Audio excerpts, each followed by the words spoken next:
तो आज हमारे सामने हरियाणा के प्रमुख लोक नृत्यों से जुड़े कुछ दिलचस्प नोट्स हैं। जी हाँ, जो प्रतियोगी परीक्षाओं के लिए काफी महत्वपूर्ण माने जाते हैं। बिल्कुल। चलिए तो फिर एक एक करके इन पर बात करते हैं। सबसे पहले धमाल नृत्य। हाँ, धमाल।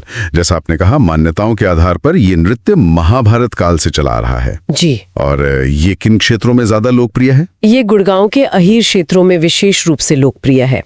और हाँ, ये महेंद्रगढ़ जिले में भी किया जाता है। अच्छा, और ये करते कौन है? मतलब महिलाएं या पुरुष? ये नृत्य केवल पुरुषों द्वारा किया जाता है। केवल पुरुषों द्वारा? और इसकी प्रस्तुति कैसी होती है? इसकी शुरुआत बड़ी दिलचस्प होती है।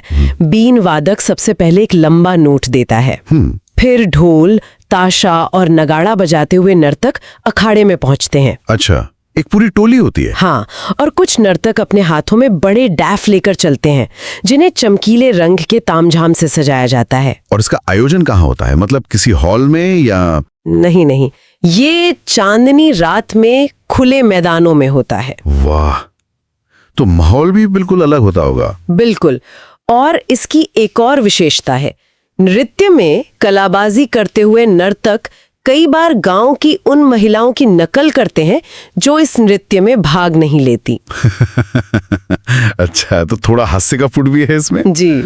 अब दूसरे नृत्य पर आते हैं, खोड़िया। खोड़िया नृत्य, ये भी मैंने सुना है कि सिर्फ महिलाएं ही करती हैं। हाँ, ये नृत्य भी केवल महिलाओं द्वारा शादियों और त्योहारों पर किया जाता है। और इसका खास अवसर क्या है? इसका आयोजन लड़के के विवाह के अवसर पर किया जाता है, लेकिन इसमें एक बहुत अनोखी बात है। वो क्या है?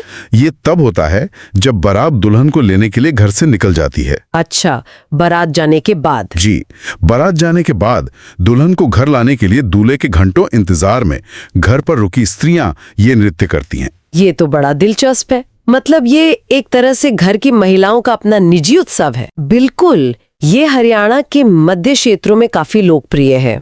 ठीक है, अब अगले नृत्य की तरफ बढ़ते हैं, गुग्गा नृत्य।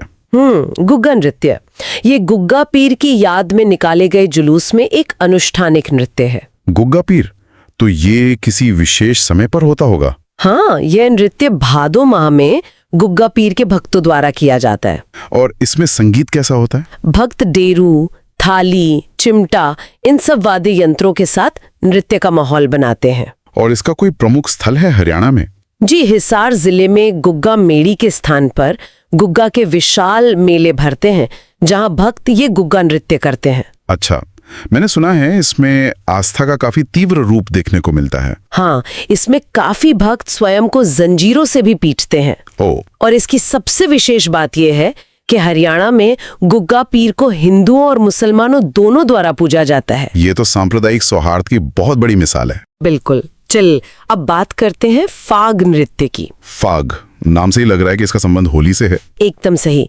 जैसा कि नाम से ही पता चलता है, ये नृत्य फाल्गुन के मधुर महीने को मनाने के लिए किया जाता है। और समय मतलब होली के दिन? या ये नृत्य होली से 2 सप्ताह पहले ही शुरू हो जाता है। 2 हफ्ते पहले? हाँ। और ये कौन करता है? ये मुख्यतः रात में स्त्रियों द्वारा किया जाता है, पर कहीं कहीं ये पुरुषों द्वारा भी किया जाता है। अच्छा, और इसकी कोई प्रमुख विशेषता? इसकी एक बहुत ही अनोखी विशेषता है, पुरुष स्त्रियों के नृत्य को नहीं देख सकते। क्या बात है, ये तो बड़ा मजेदार नियम है। जी।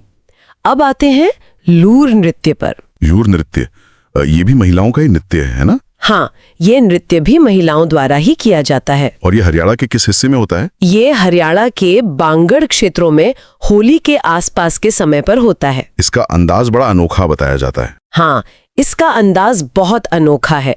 इसमें नर्तक 2 टीमें बनाते हैं और वो मजाकिया तौर पर एक दूसरे को ताना मारते हैं। ताना मारते हैं? जैसे बेटी के जन्म या विवाह बंधन की असफलता के बारे में। ये एक तरह की सवाल जवाब और नोक-झोंक होती है गीतों के माध्यम से। वाह, मतलब मनोरंजन और सामाजिक व्यंग्य एक साथ। बिल्कुल। अब बात करते हैं घूमर नृत्य की। घूमर, इसका नाम तो बहुत सुना है, राजस्थान से जुड़ा हुआ है। जी, पर हरियाणा में भी ये राजस्थान के सीमावर्ती क्षेत्रों में लोकप्रिय है। और ये भी सिर्फ महिलाएं ही करती हैं? हाँ, घूमर भी केवल महिलाओं द्वारा किया जाता है। किस अवसर पर? होली, गंगौर पूजा और तीज जैसे विभिन्न त्योहारों पर इसे किया जाता है। और इसका प्रदर्शन कैसा होता है? महिलाएं नाचते हुए गाती भी हैं। अच्छा। इसका जो मुख्य स्टेप है वो है एक गोले में धीरे धीरे गोल चक्कर लगाना। कभी कभी वो 2 पंक्तियों का निर्माण भी करती हैं। और नृत्य के अंत में जब गायन का टेम्पो बढ़ता है तब नर्तकियां जोड़ों में घूमती हैं। समझ गया, बहुत सुंदर लगता होगा देखने में। जी। अच्छा, अब कुछ और नृत्यों का जिक्र है, जैसे मंजीरा नृत्य। हाँ, मंजीरा नृत्य ये मेवात में डफ, मंजीरा व नक्कारों के साथ होता है। और छठी नृत्य? छठी नृत्य के बारे में तो जानना बहुत जरूरी है। ये शिशु के जन्म के छठे दिन स्त्रियों द्वारा रात्रि में किया जाता है। ओह, ये जन्म से जुड़ा है? जी, और इसमें उबले हुए चने या गेहूं बांटे जाते हैं। बहुत खास। एक छड़ी नृत्य भी है। हाँ, छड़ी नृत्य। इसका आयोजन भादो मास की नवमी को गुग्गा पीर की पूजा के बाद रात को पुरुषों द्वारा किया जाता है। ठीक है। और तीज का नृत्य? तीज नृत्य जैसा नाम से जाहिर है तीज के त्योहार पर होता है। इसमें तो झूले का भी जिक्र आता है। हाँ, इसमें महिलाएं पेड़ों पर झूला डालकर झूलती हैं और साथ में तीज के गीत गाकर नृत्य करती हैं। एक डमरू नृत्य भी है। जी, डमरू नृत्य। यह नृत्य पुरुषों द्वारा किया जाता है। और रास नृत्य, ये तो कृष्ण जी से जुड़ा लगता है। बिल्कुल, इसका संबंध भगवान श्री कृष्ण की रासलीलाओं से है। ये कहाँ लोकप्रिय है? यह पलवल, बल्लभगढ़ आदि जिलों में लोकप्रिय है। मैंने पढ़ा है कि इसके 2 प्रकार हैं। जी हाँ, इस नृत्य के 2 मुख्य प्रकार हैं। एक है तांडव। तांडव, ये तो पुरुषों वाला होगा? सही पहचाना। यह नृत्य मुख्यतः पुरुषों द्वारा किया जाता है।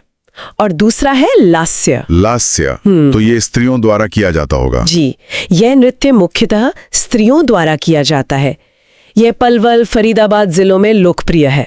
ठीक है। एक रसिया नृत्य भी है। हाँ, रसिया नृत्य।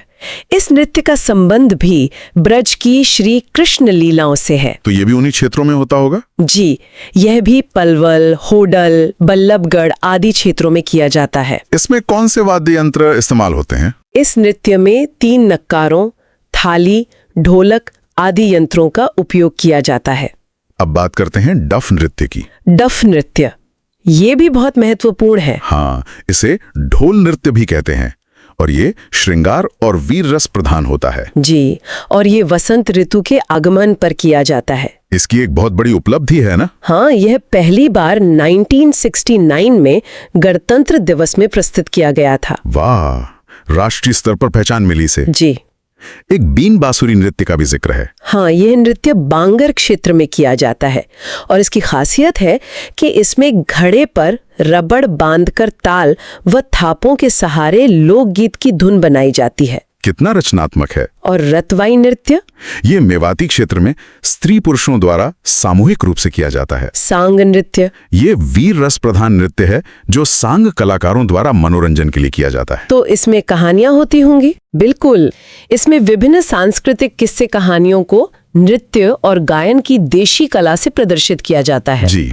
और गणगौर पूजा नृत्य? ये नृत्य हिसार जिले में बेहद प्रचलित है।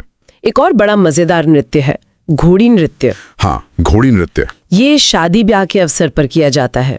इसमें वो मुखौटा पहनते हैं ना? जी, इस नृत्य में रंगीन गत्ते या कागज से बनाया हुआ घोड़े का मुखौटा पहना जाता है। बारात की रौनक बढ़ जाती होगी इससे। बिल्कुल। अब एक आखिरी और शायद सबसे अलग नृत्य की बात करते हैं, खेड़ा नृत्य। खेड़ा नृत्य, हाँ, इसके बारे में पढ़ना थोड़ा सा चौंकाने वाला था। क्यों?